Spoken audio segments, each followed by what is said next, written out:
Hello, and welcome back to Living a Culture of Life podcast by Human Life International. I'm your host, Colleen, and I'm so glad you're here to join us today. On today's episode, I'm joined again by Father Shannon Boquet, our president, to discuss the slippery slope of legalizing assisted suicide and euthanasia, particularly looking at what's going on in Canada. This is an incredibly timely topic because just last week, the UK took the next step forward in legalizing assisted suicide, and Canada is a prime example of what happens when you go down that path. Father also shares the story of Marge, a young woman in Canada who was recently approved for euthanasia despite the fact that her only diagnoses are autism and ADHD. Father also discusses the recent United Nations Committee's condemnation of Canada's laws, which was a surprise to so many in the pro-life community. I really hope you find today's episode informative. This is such an incredibly important topic to be aware of what's going on. Also, I left some options for future podcast topics in the comment section, so please go and vote for which one you'd like to hear about next. Without further ado, please welcome Father Boquet back to Living a Culture of Life.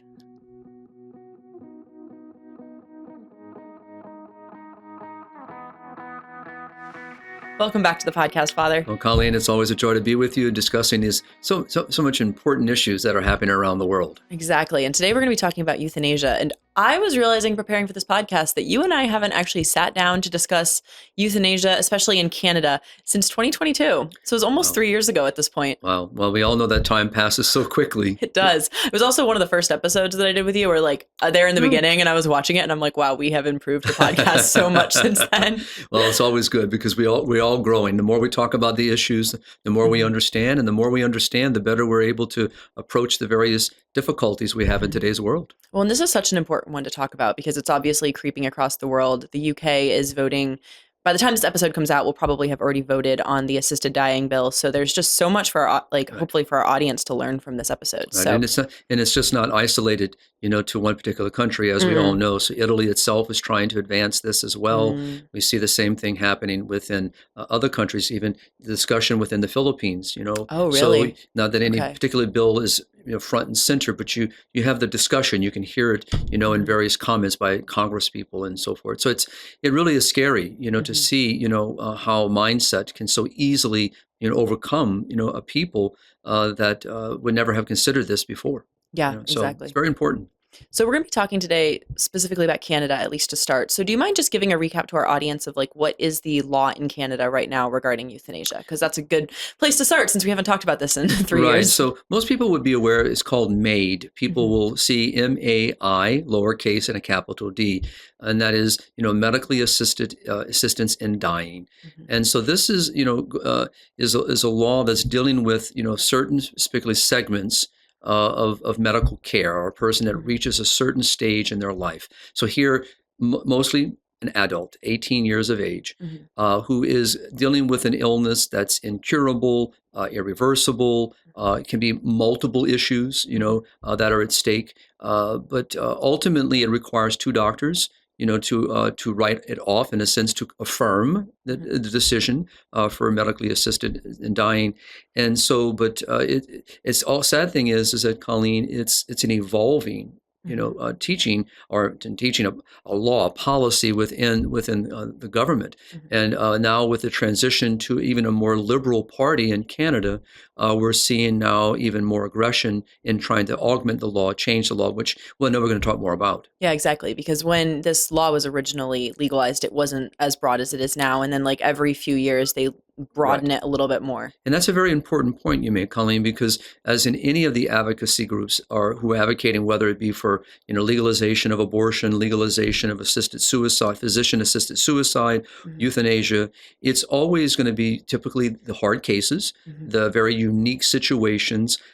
Typically, the language is restrictive. All the guidelines, are there. The restrictions are there. The backup policies are there. But the moment that it is approved, within the very short period, those same advocates who had just promised all these safeguards want the safeguards removed.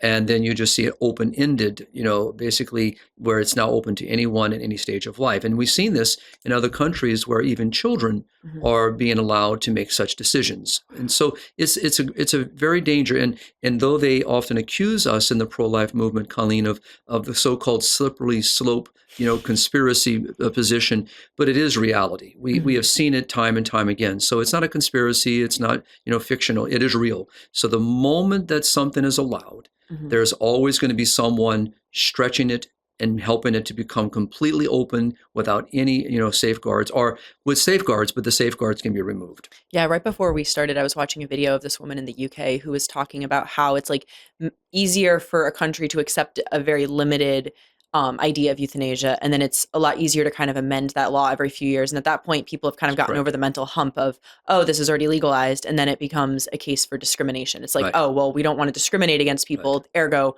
we have to allow people with mental illnesses to have euthanasia, et cetera. And then it becomes so arbitrary that it really, what's the point of the law itself in the sense of its safeguards? Because now it just becomes based upon, the situation that's in front of them, a circumstance. Well, and then also what you run into is like people just breaking the law. Like that's just another reality of it. If like once you legalize it for certain cases, it's a lot easier to break the law. Or as I discussed in the column of recent, where people go shopping, for the doctor that's going to actually give them what they want. Yeah. So there's so many dangers, and I think as we just kind of stay from the very beginning, that euthanasia and physician-assisted suicide should never be allowed. We should never go down this path. We should never seek this as a means of addressing those with terminal illnesses, disabilities, whether they be physical or cognitive. And that's the danger. So I think it's important, for us always to keep that in mind, that we should never allow such immoral realities to occur. Because not just because of the dangers of the slippery slope, but because we're dealing with human life. Yeah. A value in itself, no matter what the circumstance, no matter the stage, no matter the condition a person may be in, or the illness that they are enduring or will endure, doesn't change their dignity and the value of the human person. So we really need, to pull back, and that's what we're calling for. I know we're going to talk more about that, but I think from the beginning, it's important for our audience to hear, just as there's no exception to abortion, there is no exception here. So we need to be very clear that every life is a value and must be protected. Amen. No, and I'm glad you brought that up, because I think sometimes when you're talking to pro-lifers or talking to a pro-life audience, you kind of forget to like you have to make sure that everyone's on the same page. Like you understand this is where we're starting from, is that assisted suicide, euthanasia is never okay. That's right. Okay, now let's discuss what's going on in the rest of the world and what we can do to mitigate that. Exactly. Exactly. And also just as a comma, there are so many unknowns in human life. And, today, a person, which I know we're going to talk a little bit about, may think that, they can't endure something, some great difficulty, maybe some suffering that each of us will face in some way in some time of our life, but the human person is a noble being and is capable of great things. And when we understand our dignity and our worth and our value, and when others understand that worth and value and that dignity, then we step in, we assist, we accompany, we work with. A person is not alone, and in realizing that this is what's important. So true compassion, which is what we're talking about here, it really is about loving our brother and sister in their time of great need, and not abandoning them. And you and I have talked so much on the show of accompaniment, and we did an episode on redemptive suffering as well. So there's so much to unpack there that we should definitely go further in future episodes of talking about like what that accompaniment looks like. Amen. But for today, you wrote a recent Spirit and Life article back in May about this topic, and you told the story of a woman who had the pseudonym Marge, that was the name that they gave her. Exactly. Marge, who was 28, 29 years old, and she was looking to die from MAiD in Canada. Correct. Could you just tell our audience what her story was? So in the situation here, Marge, was diagnosed with ADHD. So here we're talking about, and I always have my little paper, so make sure I get the terms always right. I think it was autism and ADHD. Right. It was so the adult attention deficit disorder, so it's, and so she wasn't dealing with, a terminal illness. She wasn't dealing with a foreseeable illness that was going to eventually take her life. There was nothing in the sense of seriously wrong with Marge, other than these two realities in her life. And so, which can be addressed. Both can be addressed medically and with proper care and proper guidance and counsel and so forth. Marge could live a very long life with these particular realities. And I think it's good to just kind of put a note here that right now, under Canada's law, euthanasia for mental illness is illegal. They're trying to expand that in 2027. However, if you have other medical conditions along with a mental illness, you can sometimes find a doctor who's willing to write off and say that you're like eligible for euthanasia. So Correct. I think that was my read on what's going on here. Because, that's my understanding as well. Okay. But it's still such an iffy situation because in this particular situation, Marge was, because of what she's struggling with. And now here we have to understand Marge had a very supportive family. And her father and her family, that's what the story is about, is fighting for her. Yeah. I mean, they're defending her and really recognizing that this is unacceptable. And so through the court systems and legal battles, and sadly, the father and the family lost the legal battle. In the standing right now, I'm not sure where it is. I haven't seen anything of recent on Marge. Have you seen anything when you were doing a little research just for the end of, so you were quoting from the article by UnHerd, and the Correct. very end of the article said that her application to die, her third one, got approved, and the father was basically just waiting to be told when that was going to happen. Correct. So I haven't heard any update. And neither have I. I looked recently, not. and I haven't seen anything either. But the reality is that the legal battle. But here you have a family fighting. Yeah. In recognizing that, first of all, because of the condition Marge is dealing with, there are some disabilities that are involved, and also some maybe some cognitive disabilities in a way that Marge understands life, understands human suffering, or how she's approaching this particular difficulty in her life. So is she able to make such a decision? Is she? So basically, she wanted to die. She wanted to die. And so she went through the application process, found doctors who would sign off on it. Right. And then the father stepped in and said, I actually don't think my daughter is eligible for this, and called it into the court. And so it's been a whole discussion within Canada's court system. Exactly. But more even to the point is that Marge announces to her family. So once she had announced this is how the family found out. So this is where the father steps in, and rightfully so, to defend his daughter. And sometimes, as what needs to happen, defend his daughter from herself. One thing I found really interesting when I was reading the UnHerd article to prepare for this podcast was that it was talking about how her only diagnosed conditions were ADHD and autism, as you said, and then also that she had been spending a lot of time online and talking with other people who, like, quote, shared her sickness from the article. And I just found it really interesting because I've read so many articles about the trans ideology. Right. And so many of the young people who think that they're transgender struggle with autism, ADHD, and then are in these online groups. And that's where they become convinced that a girl is a boy or a boy is a girl, and often end up then going into some place that does transitions. They're told very quickly, yes, this is what you have, here's the drugs. And then next thing you know, they have all these health conditions for the rest of their life, or have been sterilized, or all of the things that we talk about here. And it was just interesting because I was reading her story, and it was like almost the same story, where you have this young woman in her 20s who has autism and ADHD, ends up in these online groups that are like affirming her and dying. And then she goes in and get her application approved within 24 hours. And it like read like the same textbook, but for something else entirely. And I thought it was really interesting, just the similarities between them. Well, what's interesting here too is that to the medical community, there were several doctors that would not take her case. So it wasn't that just this, that the whole system, in a sense, of those in healthcare, in Canada are all in favor of this. Matter of fact, many are opposed to this, and assisted suicide completely. And you have those that really want very stringent conditions for it and safeguards to be upheld and defended. So, but in this situation, Marge just shopped around, and so basically finally found someone that was, sensitive to her cause and believed in what she wanted to do and is willing to go that mile with her. But you're absolutely correct. And this is what the father brings up as well. And, in follow-up stories have talked about, where are the support systems, legitimate support systems? Where's the government in advocating for people in conditions like this that really are not able to make decisions for themselves in some regard, to this degree of deciding to live or die, and so here people can be exploited, they can be manipulated, they're vulnerable, they're weak, they're suspect, in their decision making. So this is very important. And put a comma, even if she was a completely of sound mind and body, still doesn't change the fact that it's still wrong. But here, and even if she had one issue with a incurable disease in the sense of an illness, still doesn't change this either. Well, even if she didn't have any sort of like cognitive impairment, I don't know enough about her conditions to be able to say if she did or not.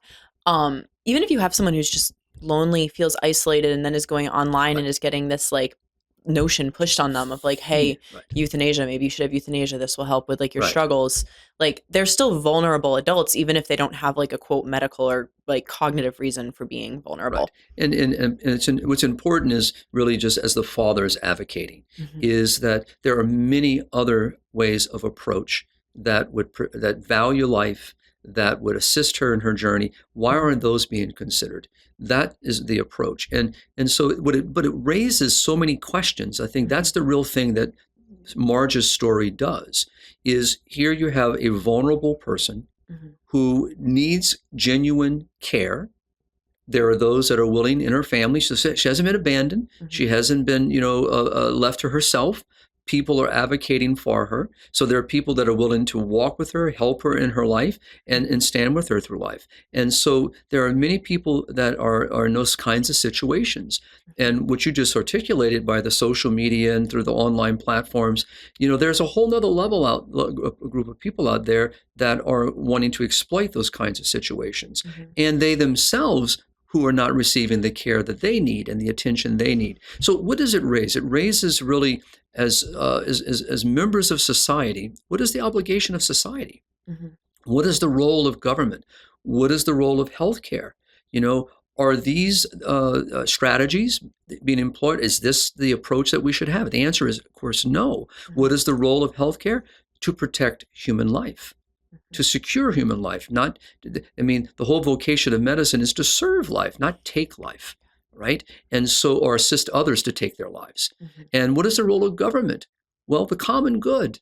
How does the death of arbitrarily and designating who has value, who does not have value, and also how does government benefit from this? How does society benefit from this? When we're teaching that we can discriminate against disabilities, or we can discriminate against particular segments of society.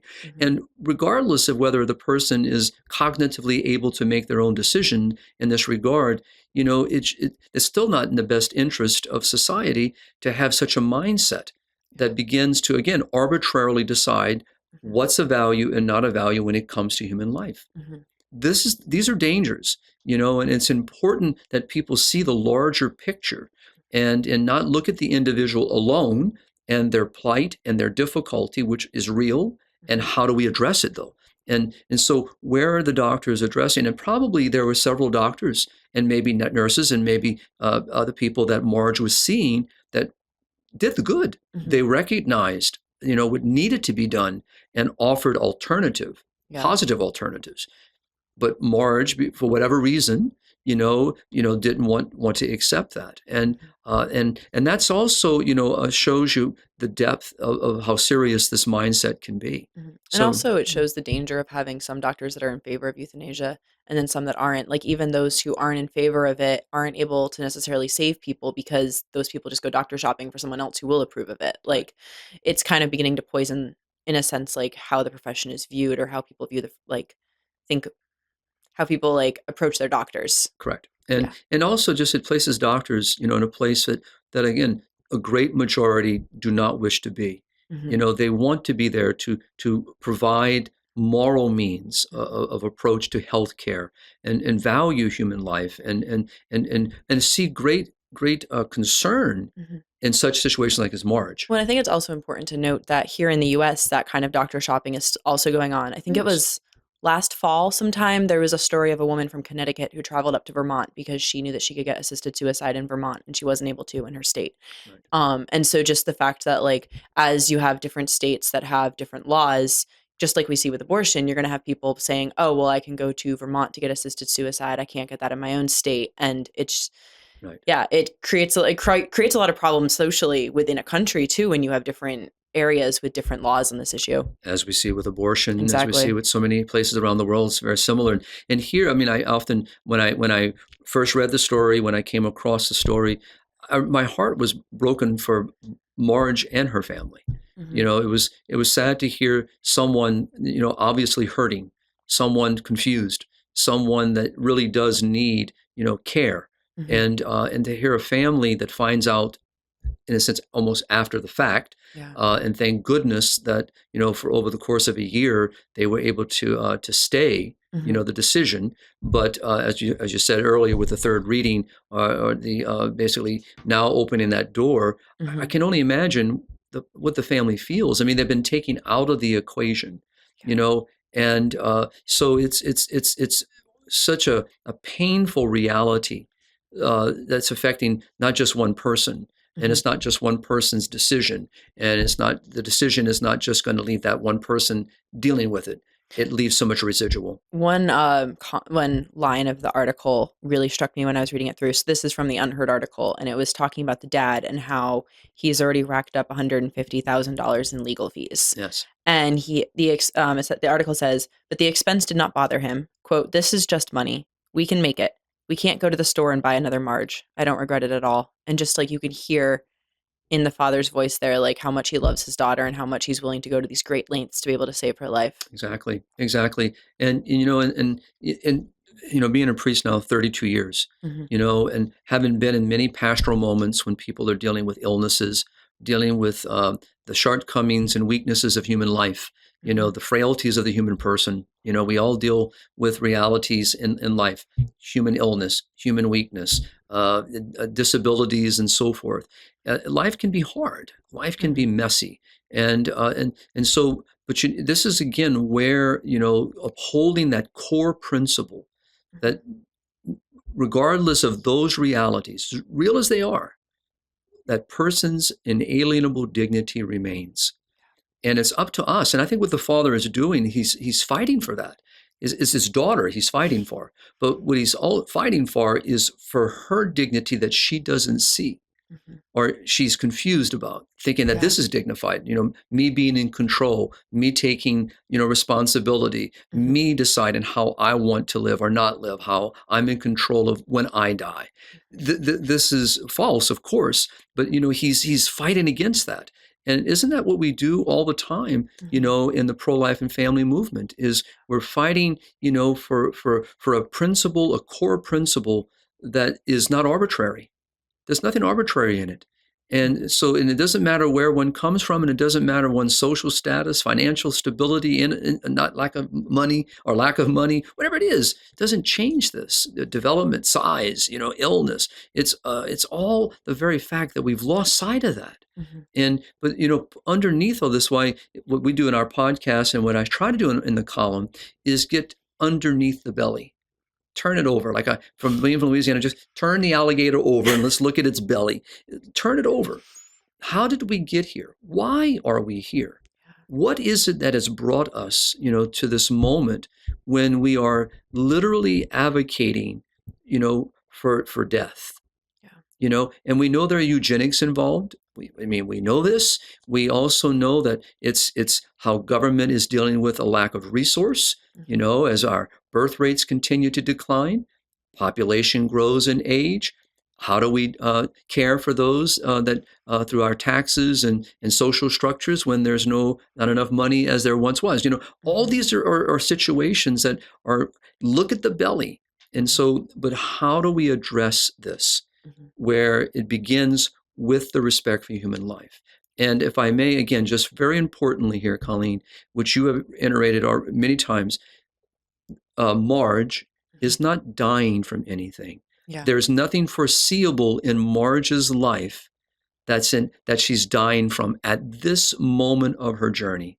So what Marge is dealing with is real issues, but that can be actually mitigated and cared for.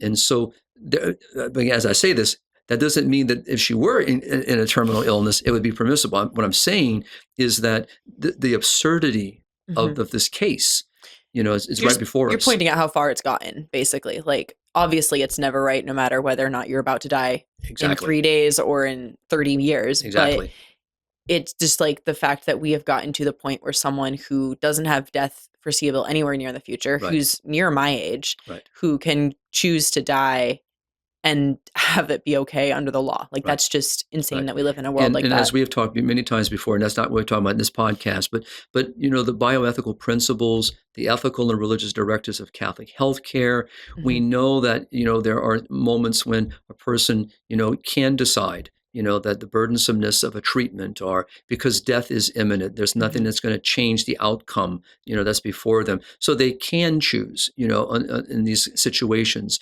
where maybe I'm going to forego the chemo treatment. I'm going to stop the treatment. I'm going to not take this particular surgery because it's not going to change the outcome. I'm going to allow the natural process of life to unfold in front of me. Or I'm going to mitigate it, through medication and just try to slow the process down. In other words, these are decision makings that can be very moral and very permissible, in each of these moments. But it's the principles that guide us in this case. And so there's an answer to these moments. Well, and that's both, like, what you're talking about too is different than assisted suicide and euthanasia, where you're being injected with something to kill you. You're causing death. You're actually causing the death. So you're directly and intentionally to cause the death of this person, or you're causing your death. So not just someone else doing it, so direct euthanasia, but here physician-assisted suicide, providing the means to the individual to be able to take their own life. So never permissible, never moral, always an evil. So it's an intrinsic evil. Amen. And it's important, but it's important for our Catholics, to understand what the Church teaches and to look at what I mentioned earlier, the ethical and religious directives of Catholic healthcare. They can go to the Catholic Conference of U.S. Bishops, the U.S. Catholic Conference of Bishops, and put in ethical and religious directives of healthcare. And these beautiful principles help us to understand what's our approach. So what if I'm diagnosed with a terminal illness? What are my responses to it? So the Church is guiding as a mother. She's guiding. So, and that's why the bishops in Canada have been outspoken against MAiD. Yeah. Been very outspoken, as they should be. I forget who it was, but somebody was pointing out one time that they had to keep the I in medical assistance in dying when they're abbreviating it, because otherwise it would be MAD. Right. Nobody would want to go mad. Right. So they had to do something to make it sound more palatable, which is just it's already such a crazy thing that's being allowed in Canada, and then the fact that you have a name that they had to change the name to make it more appealing to people is just even just using the word indicative. Medical, it just so demeans healthcare. That we're using medicine that's made to heal, made to mitigate pain, and even to recognize that there is a limitation to medicine. Yeah, healthcare does have a limit. There's things that we just cannot do. We have to accept the foreseeable that's in front of us. So we live in a fallen world. Well, and we live with the exactly. Yeah. Could you then talk about the United Nations recent report? I believe it was the United Nations Committee on the Rights of Persons with Disabilities, who actually critiqued Canada's law, which I think was a surprise to a lot of pro-lifers. So yeah, it's a very interesting case, because what the UN is looking at is because what Canada is trying to do is take away the safeguards by removing. So it wasn't the UN is opposed to MAiD, right? It's opposed to the proposed changes in MAiD. Yeah. It was about the changes made in 2021 and then the proposed changes as well. So in 2021, I believe, I don't know if I didn't fact check this, but I believe what they did is they expanded it from people who had death immediately foreseeable, had a fatal or terminal illness, to people who just had one that was incurable. And so the UN Commission was concerned about people whose deaths were not foreseeable. And then in 2027, Canada plans to expand MAiD to people who have only mental illnesses, so with nothing medical, no other physical medical issues, and possibly to minors, I think.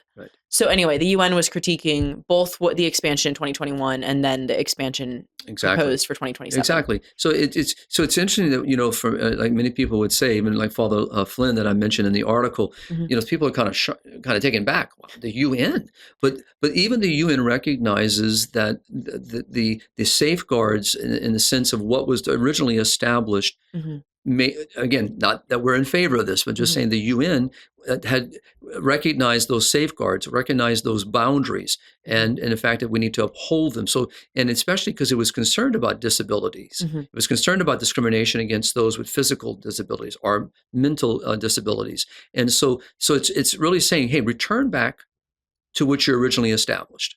So, which is still not good. No, of course not. But at least the UN saying to go back. But to have the UN speaking to this, to me, is remarkable.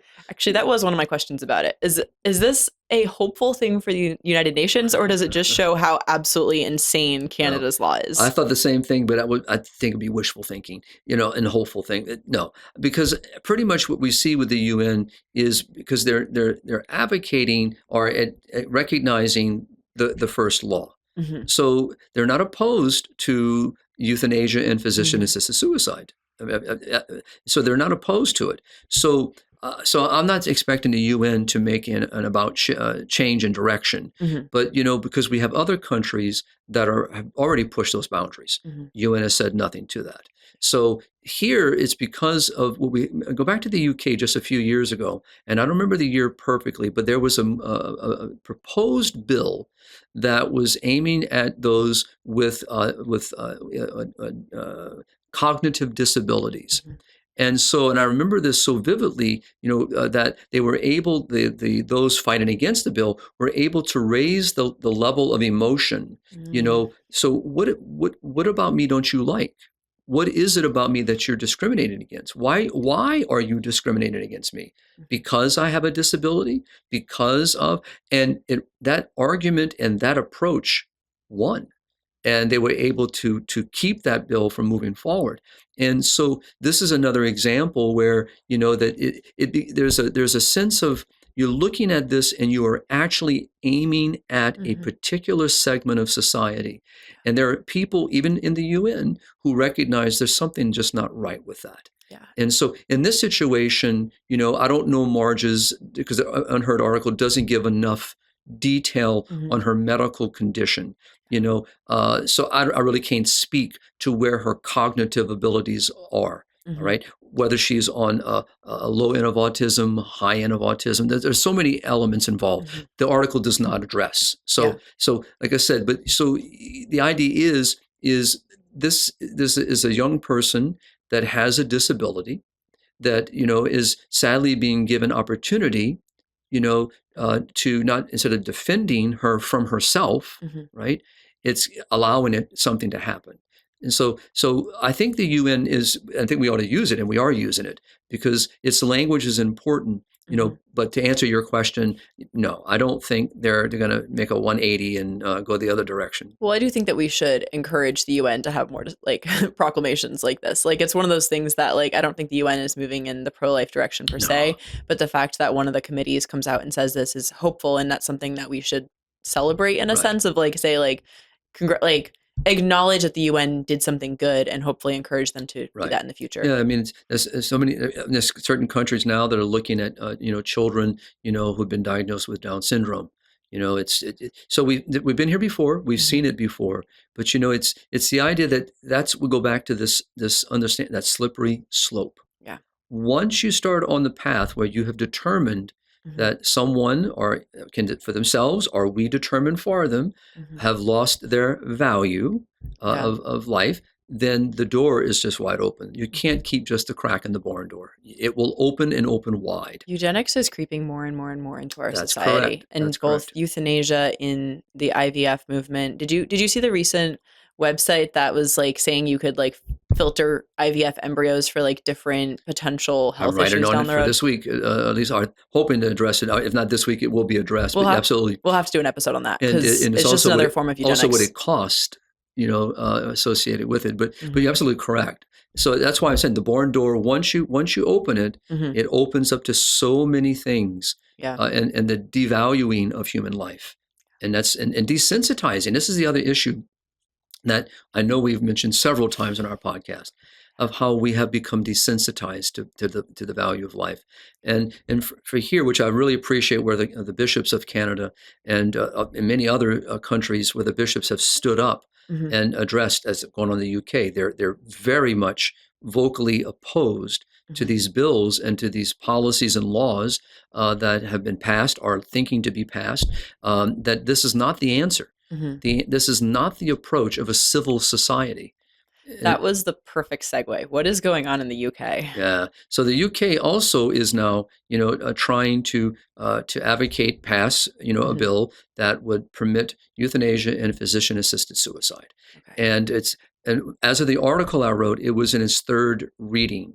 So now I think they're going to be voting on it probably before this episode releases. Right. So this might be slightly delayed, but I know that it's pretty close to a vote unless it gets delayed for another reason. Right, and each of the readings, there's been success in pushing against it, and obviously, and many bishops, many doctors, as well as here in the UK, are opposed to this, as there would be many doctors in many of the countries opposed to this mentality and opposed to this approach to healthcare, and so there is a tremendous pushback, but there is a large industry. There is a tremendous amount of resource to be made in this regard, and it's really ideological. I mean, it's driven by a eugenic mentality. It's driven by a false sense of compassion. Because is any of us, as I said, you work with people who are diagnosed with terminal illnesses, severe illnesses, or life debilitating illnesses. Human suffering is real, and it's very painful to observe, to be a part of, or to experience. And so there is a compassion, but there's a false compassion, thinking that euthanasia or physician-assisted suicide is the answer to these dilemmas and to these struggles, when the answer is true compassion and love and care. And so this is why I'm saying it's that our church is such a strong advocate for the human person, and rightfully so. Well, and what you're bringing up too is the playbook they use for every issue, which is like, let's bring up the hard cases. Let's bring up the most emotionally heart-wrenching stories to like desensitize people to being okay with something that's terrible. And then you're just going to walk it back, walk it back, walk it back. You saw that with abortion. We wrote a whole ebook on why abortion for like rape and incest and all the hard cases, like we don't need abortion for that.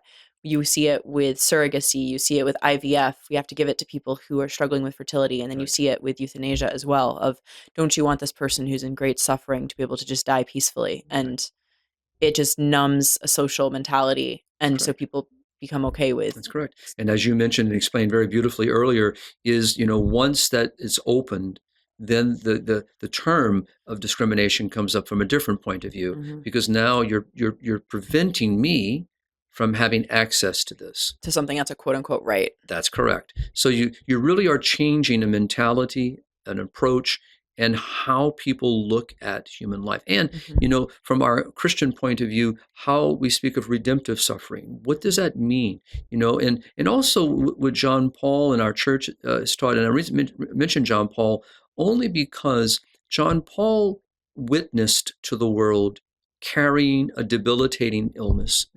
He witnessed to the world what it meant to look at age and what happens with age as you carry a debilitating illness that eventually would be the cause of the end of his life, and how he stood there with great grace, and showed us in his own body the beauty of the cross, the beauty of redemptive suffering, and the beauty of human life.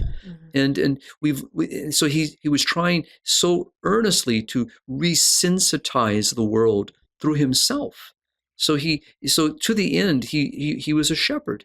And he's guiding, and this is something that I believe, Marge's father is doing in his own way. He's shepherding, he's protecting, he's trying to recognize that he's not playing down his daughter's plight, but he's saying that this is not the answer. Her death is not it doesn't change her plight. It doesn't change the disease. We're killing the person with the disease, or we're killing the person with the cognitive disability, or the struggle they may be having. It's not resolving anything. It's depriving us of caring for her, which is what John Paul also talked about. And so this is our response. And again, our church from the very beginning of our Lord responded to the corporal works of mercy. It's where our healthcare system comes from. It's where all of our care originates in how we care for other human beings. Well, and also when you actually care for people and want to be able to care for people who are suffering in an authentic way, that's also when you're going to end up with the best palliative care, with the best advances in medicine to be able to care for people when That's like right. medicine is being used for its proper purpose, which is serving the human person and not Exactly. undermining or killing humans or trying to turn them into robots. Absolutely, perfectly said. Because it's true. Because that isn't it is it's like we said recently, Hmm. in talking about the issues that affect families. So divorce, instead of society that at one time saw the value of stability and exclusivity in marriage, now seeing the harms being done, why don't we return back to laws and policies and governance that advocates for this great good, to protect the good, Hmm. which benefits all of society? You just explained the same thing. Is so what happens is it takes away the onus on the state and Hmm. on healthcare to respond properly to this and to find means of addressing medical illnesses, Hmm. addressing these disabilities, and finding ways of true palliative care. So Yeah. what we're doing is we're getting off the hook. We're giving ourselves an out Hmm. when we should be stepping directly into the conversation. Hmm. That's what euthanasia and physician-assisted suicide does. Yeah. It takes me out. And so it's such a wrong mentality. So you just explained it beautifully. And that's what we need to be preaching and teaching, that this is our response. This is the role of government. Hmm. All right. And right now government is intruding, where and not protecting. It's advocating for a great harm and a great evil to the common good. And so it's affecting individuals and families. And here again, we need to remind the government of their Hmm. role Yeah. and their limited rights, their limited responsibilities, or their responsibility and their limited, and how they impose. They have Yeah. to recognize this.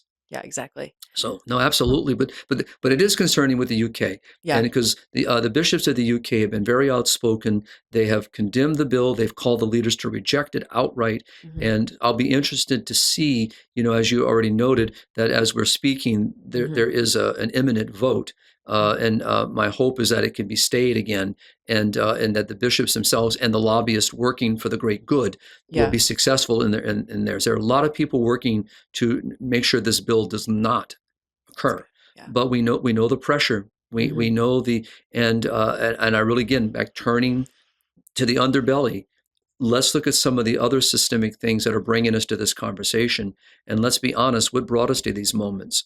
And I think that's the other thing that's not being spoken of, Yeah. which is all the other issues of age-related, and population decreasing in Hmm. size, and working force, and so forth. These Well, are when you all have, issues. yeah, the mushroom or like the where you have a large older population and then because of the decreasing birth rates, a much smaller younger base to be able to care for That's them, you right. have a lot more growing social pressure to legalize things like euthanasia and assisted suicide because of just you only have so many people to serve so many larger people. And then I had Jim Toey on the podcast a few years ago and he was talking about the concerns of AI getting involved there Right. as you have a younger demographic trying to care for a much larger demographic who are older, you end up with AI bedside manner, or like AI companions, which is just taking out the human to human connection. And Right. then it also is, I think, I don't know if he was concerned that it was happening because this was like 3 years ago, or if it had happened or you had these kind of robots pushing Mm. people towards euthanasia, like online chat boxes,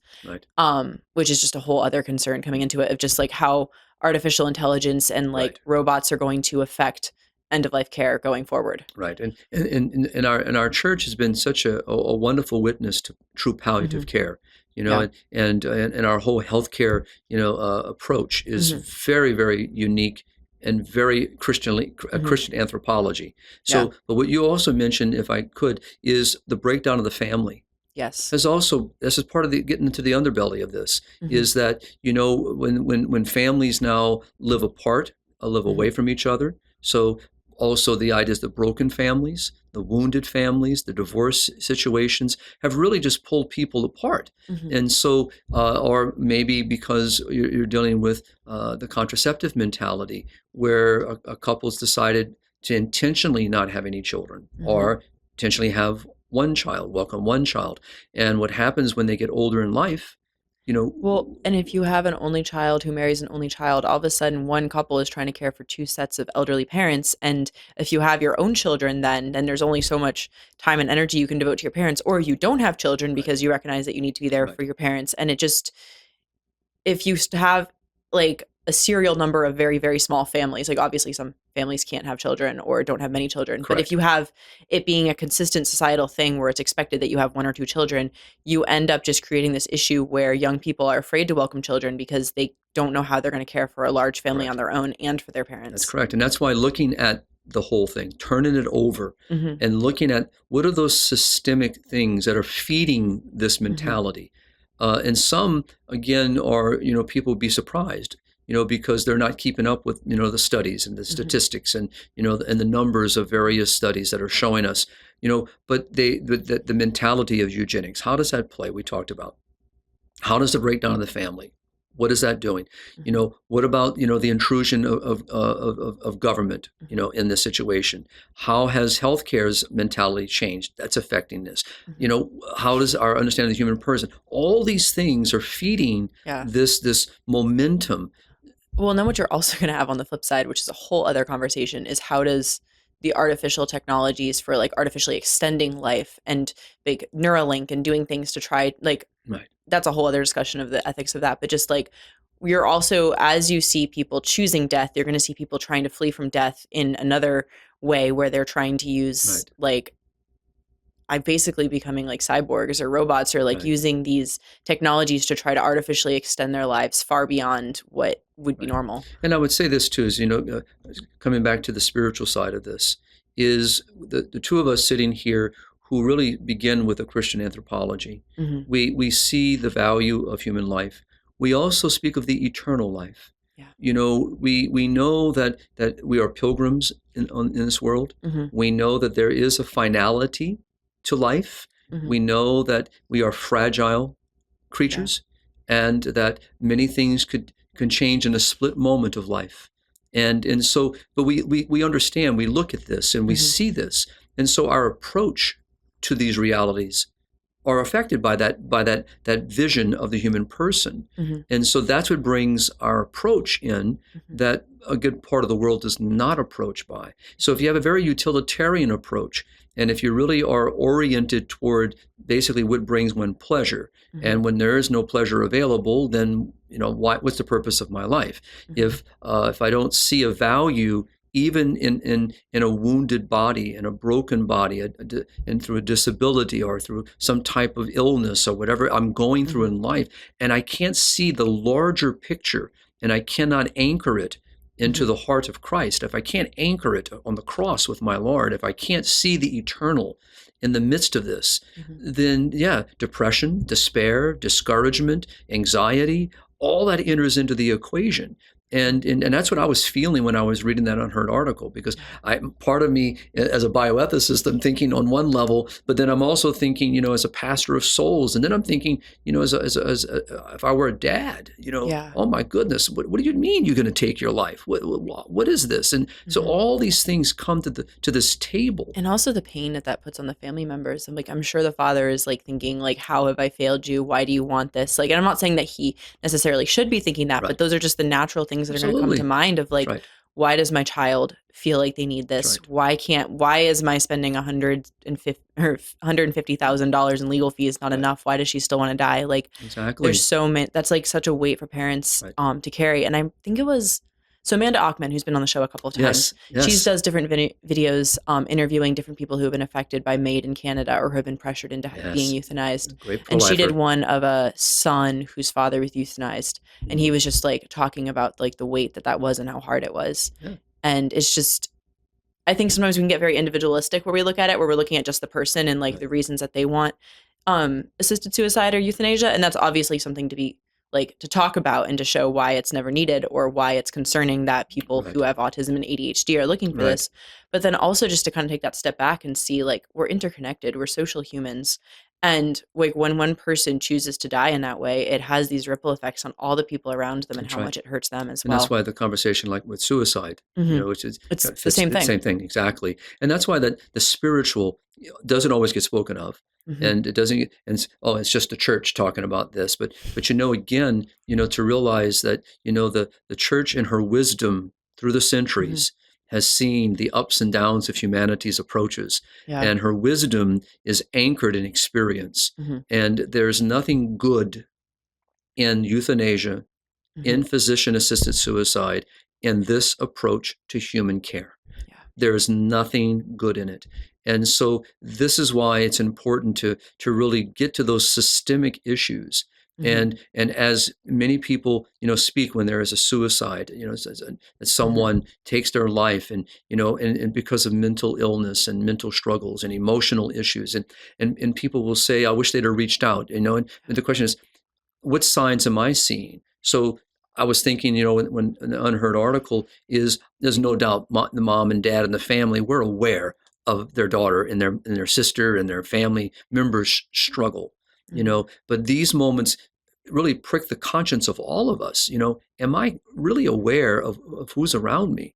My own family, my own friends, my, young, older, what's their state in life? Again, it resensitizes us because it makes us realize, life is a value. Yeah.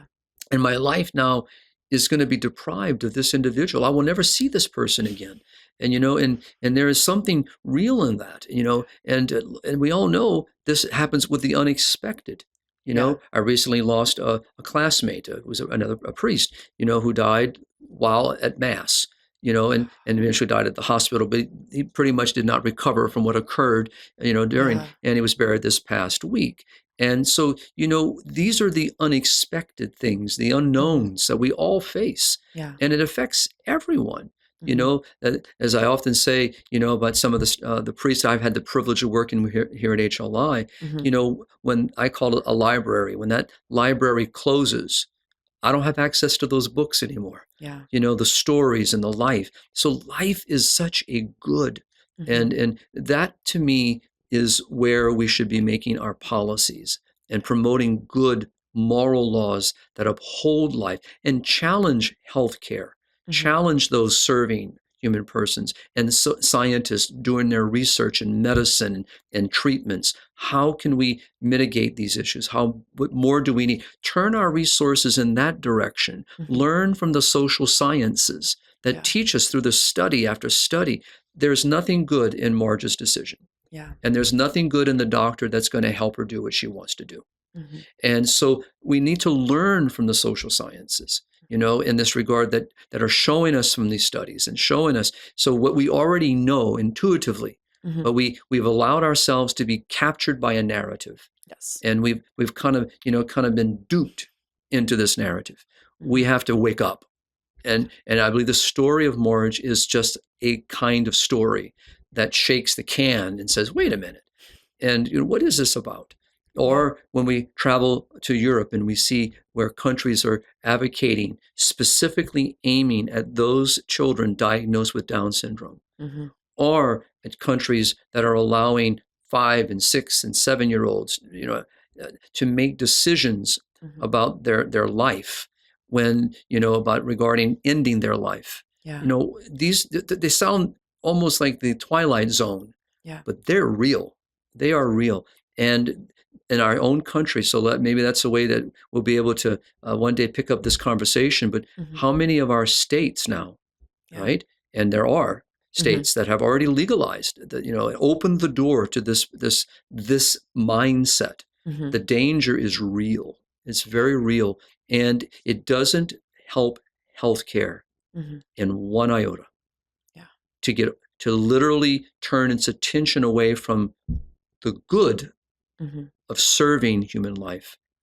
It takes us out, and it's not good at all. So I'll be interested, and I will be trying to follow. As I said, in preparing for this podcast, I went online a little bit and just kind of typed to see if I can find, and I didn't see anything other than the story that's already there. So I'm not sure. It was from in May, I believe. Yes. So it's only been a month or so. So I'm not sure where it is pray now. For Marge. But we'll have a chance to come family. back to it, I believe, because when we come back and talk about the UK and maybe a couple of other countries, I think it'd be good for our audience to hear, what some of these other countries have done. Yeah. I think it would be good for people to hear, and why we should be concerned in the United States that we seem to be heading in the same direction.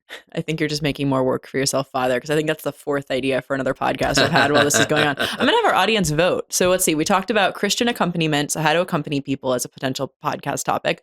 We talked about eugenics and IVF. And then we talked about what other countries have done with euthanasia. So I'm going to put those all in the comments and let us know which one you want to hear of our next episode on. It won't necessarily be next week, but we'll have that be one of the next ones that we prepare for. That's good. So, absolutely. Yeah.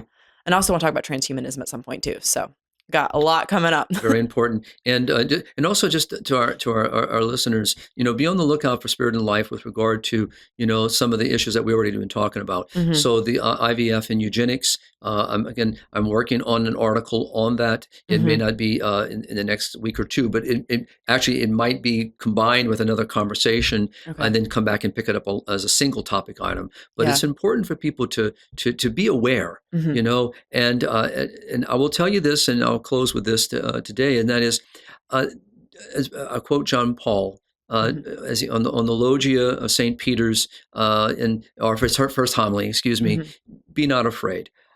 When I study and keep up with the reading, maybe as yourself, Colleen, and our audience, anyone who's an avid reader, it can be a little depressing to read all this stuff. Yeah. And it can be somewhat overwhelming and kind of fill you with an angst, what's going on. And it does. I will say it does to me sometimes. And, I go before the Lord in the Blessed Sacrament. I say, Lord, do you not know what's going on around the world? And of course, Lord knows what's going on. But it's just the idea that it can be overwhelming. Mm-hmm. But there's an importance also in being aware. Our Lord says, be vigilant. And so this is important for us to be on guard. We need to be aware of what's happening around us. And it may not affect me personally in my own decision-making or my own little inner circle of friends and family, but I'm part of the human family, and I need to be aware. And as I've said before and wrote many articles on and give interviews on, whatever happens to my brother or sister happens to me. Yeah. So it's important for us to have that Catholic approach, that Christian understanding of what happens to you affects me, and what happens to me affects you. That we are social beings, we're part of the human family, and not to be overwhelmed by it, even when it seems that the tsunami is going to overtake us. But to understand that we stand with a truth and with a conviction in that truth, which can transform hearts and minds and has transformed hearts and minds. And so we have to believe, and with that hope and with that constancy that when Jesus says, I'm with you always. Yeah. So be not afraid. The darkness won't overcome the light. It will not.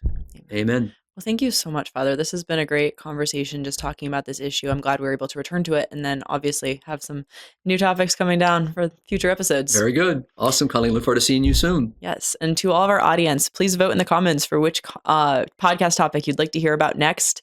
If you'd like to read Father's Spirit and Life article, I'll put it in the description. And as always, you can find all of his articles on our website, hli.org. And as always, if you'd like to support HLI's global mission to train pro-life leaders, please send us a gift over at hli.org/giving. Keep on living the culture of life. God bless.